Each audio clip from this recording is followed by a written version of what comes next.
All right, well, here in Chicago, Latino lawmakers and activists are coming together to create a plan of action to combat hate crimes. Yeah, we have Juan Morado, chairperson of the Latino Leadership Council, and Commissioner Alma Anaya joining us now. Guys, when you first got this news, when you saw it come out on your cell phone or you got a phone call, what was your initial reaction? Well, I think my initial reaction was numbness. I actually had family that lives very close to the Gilroy location and attend Gilroy Festival every year. So that kind of numbness came back to me, as now you saw this one was very targeted to Latinx communities and specifically Mexican. I felt that fear and then anger. I think as we see more and more of this nasty rhetoric, specifically towards communities of color, and the fact that it has now been manifested into an action that took a lot of people's lives, it is quite angering. So I think that was my initial reaction. It was quite saddened as well. Now, Chicago has obviously, and the suburbs too, a large Hispanic population. Juan, is there anything we can do to better prepare ourselves? Is it about opening doors of conversations between people? Is it about preparing ourselves in areas where a lot of people of Hispanic background gather? I mean, what do you see moving forward? Well, I think what we can't do is live in fear, and that's just unacceptable. I mean, this is America. We shouldn't have to live that way.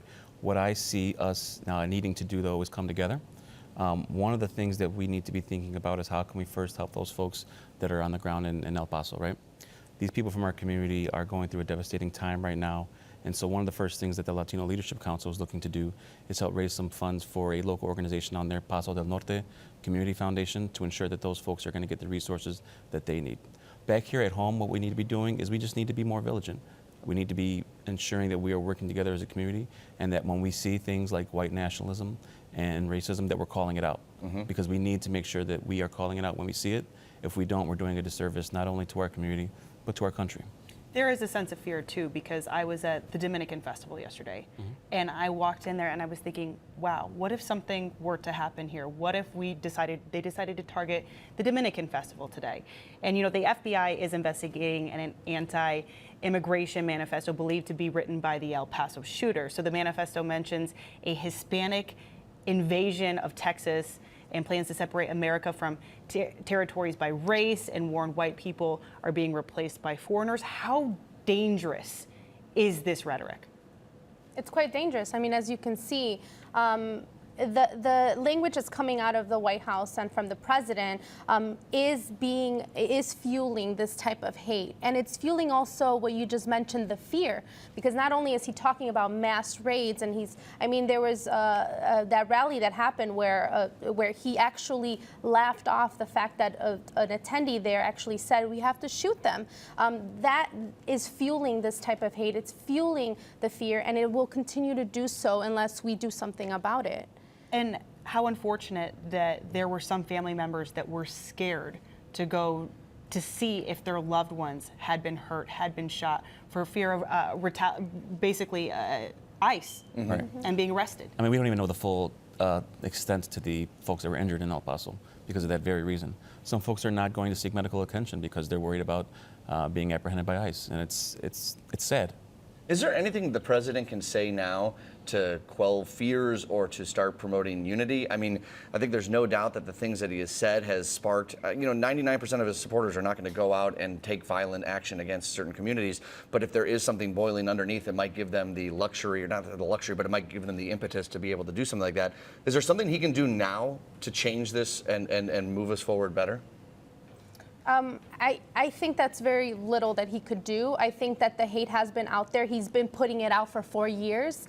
I think that now it's a time for the Senate and others to take action on continuing to push gun reform at the federal level. The president, even till this date, even the brief statement after him being absent for so long over the weekend, he said, oh, this is about mental health. The fact that he's not addressing that this type of rhetoric is something that he's been fueling is very frustrating. And I'm not sure that he is one or a type of person that will actually be accepting that responsibility. Right.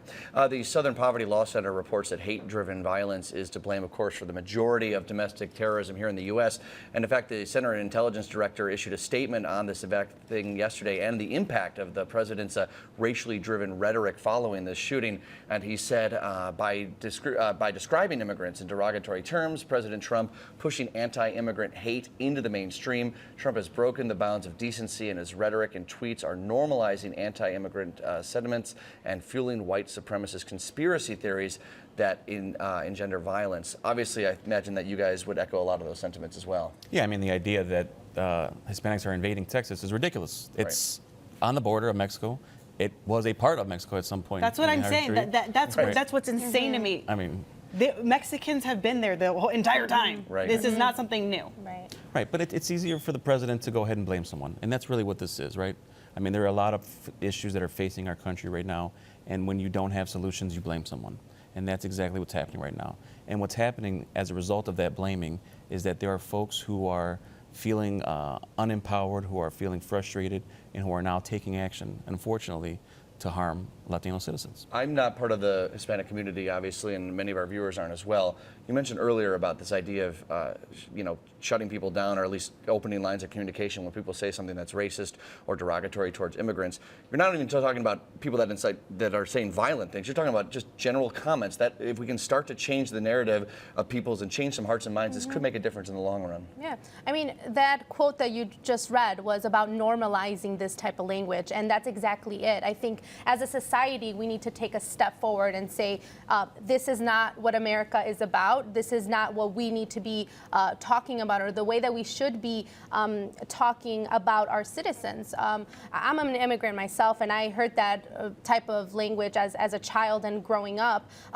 But anything from send them back to their country and that type of rhetoric that the president has been doing, we all need to, as a society, be able to call it out and put a stop to it. And it takes everybody. It doesn't just take, Latinx leadership, but it also takes everybody else to step up when they do hear these injustices. Not just sweep it under the rug. Exactly.